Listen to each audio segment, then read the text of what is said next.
expertise, so to speak. But basically, you've got these 5 areas here. You've got consumer goods, which are very important, because what consumer goods are is stuff, like washing machines and dishwashers and all that kind of good stuff for the consumers to have. And you always need to have the consumer goods above this needed level, because if you don't, you'll start to get dissension in your society. And if you get dissension, your industrial capacity goes down. So you want to keep dissension as low as possible. Right now I've got 0 dissension, which makes sense for the Japanese Empire, so I'm not too worried about it. But also, consumer goods gives you money. So the more consumer goods you have, the more money you're going to get. And money is important for things like sending spies and concluding diplomatic deals. You need some money to do that.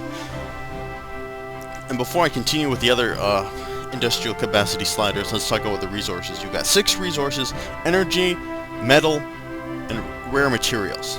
And these 3 are kind of unimportant. I never really seem to be too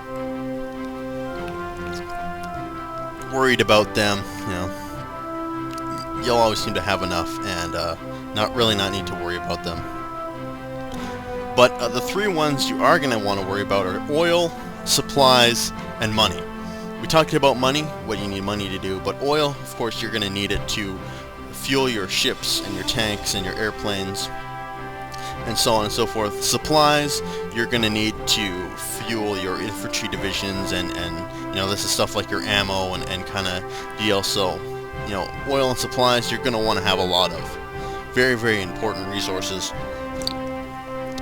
And then we already talked about money. You need money for research and stuff like that. All 3 of those are really important.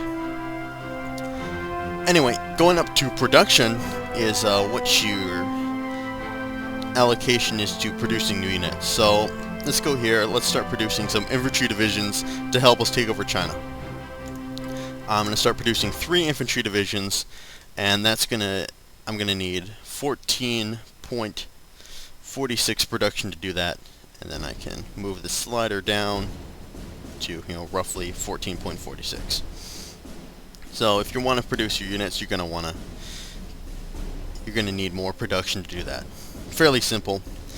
Moving down to supplies, the more industrial capacity you have allocated to supplies, the more supplies you're going to get, and the higher this your resources supplies is going to go up. And very important, I always like to build up a stockpile of supplies before the war begins. So put a lot of effort into building supplies before the war actually happens. So I've got a large stockpile. And 4th is reinforcements. As your armies fight, they're going to lose men in them, they're going to lose machines, they're going to lose materials, and allocating some industrial capacity to reinforcements is going to allow you to bring these divisions back up to strength, back up to fighting strength. And finally, upgrades. As you research new technologies, your older units are going to become obsolete, and therefore you're going to need to allocate some industrial capacity to upgrades so you can upgrade your army to its to a modern kind of fighting force. Okay, and that's about it. The rest of the stuff is just showing you your trade routes and convoys and stuff like that. Also, I'm going to always have audio initiate and reply to trades on, because I hate going and talking to everybody and asking them to trade stuff with me. The computer does a fine job of it, so whatever. There's your production. Here's diplomacy, which is what you think lets you talk to other nations, and I can be like, hey, Australia, I'm gonna either declare war on you, influence nation, offer trade agreements, non-aggression pacts, that sort of kind of deal. Really simple and self-explanatory. But the 2 other important parts is this is basically your country, and you have different ministers, each of which have different sort of attributes and powers, I guess you could say. Each guy does something different. So let's see.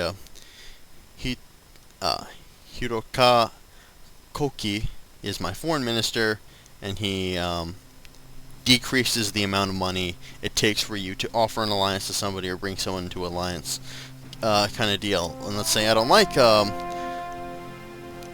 Koki-san, and I'm going to replace him with Koshizawa Kenkichi, which he basically offers a different amount of money to influence nation and open negotiations kind of sort of deal. So you can replace these guys at your will if you want to. Right now I think they're fine, so I'm just going to leave them the way they are. But you know, you might want to move around your ministers as the game progresses. And over here, this is the political standing of your country. This is where your country stands on a political scale, and you can move this towards one end, one time, every year. So obviously it's a very long process to change your country's political standing. But sometimes events will happen in the world that'll change the direction of your country, so you want to be wary of that and pay attention to that. But the first thing I'm going to do is move my country over towards standing army. And there's a bunch of different political leanings of your country: democratic, authoritarian, political right, political left, open society, closed society, free market, central planning, standing army, drafted army, hawk lobby, dove lobby, interventionism, isolationism. And the most important one to me, at least for your military, is moving your army from drafted army to standing army as much as you can until it's at its maximum. And we'll talk about that a little bit later. And finally, statistics is what, you know, just gives you statistics. You know, your victory points and your army and navy sizes in comparison to other countries. You know, that sort of jazz. Just trying to see. Okay. All right. And just a couple things. Let's talk about the armies. Right here we can see I have 2 infantry divisions held up in this area of China, and they're called Hoheishindan, which is, you know, Japanese. And my Hoheishindan are represented as each kind of unit of them is a division, and you can merge your divisions into armies and so on and so forth. But right here beside each division you can see strength, which is how many men are in that division, and if it's at its maximum amount of men, it's at 100 strength, and you always want to keep your troops at 100 strength. And right beside it is this green bar, which is organization, and this is much more important, I think, than strength, because the higher your organization, the longer your troops are going to stand and fight in battle. So you might outnumber your enemy might outnumber you, but if you've got higher organization, you're still going to win that battle because your troops are better organized, they're going to fight better, they're going to stand and fight more, and so on and so forth. And this is critical to keep in mind, because when I first started playing this game, I would have huge armies, but I'd keep losing the other players, and that was because my army was unorganized. And the ways to get your organization higher is, like I said, every time you move your slider towards standing army, you're going to get more organization, and also researching land doctrines is going to get you, and naval doctrines and air doctrines is going to get you more organization. Very, very important, something very critical to keep in mind.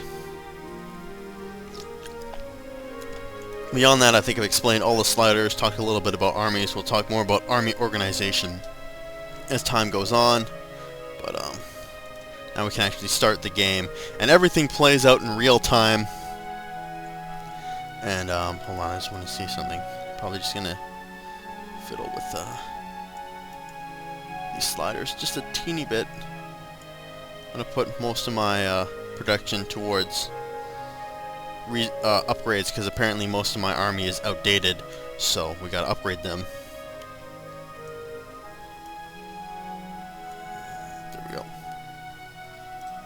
Okay, anyway, continuing. The game plays out in real time. You can stop and start it whenever you want and however you please. And we can see here that we're on the border with China. I'm going to be producing infantry divisions, like I said, to help me invade China. Going to be moving them over here. And when the war starts, hopefully I'll smash these guys into oblivion.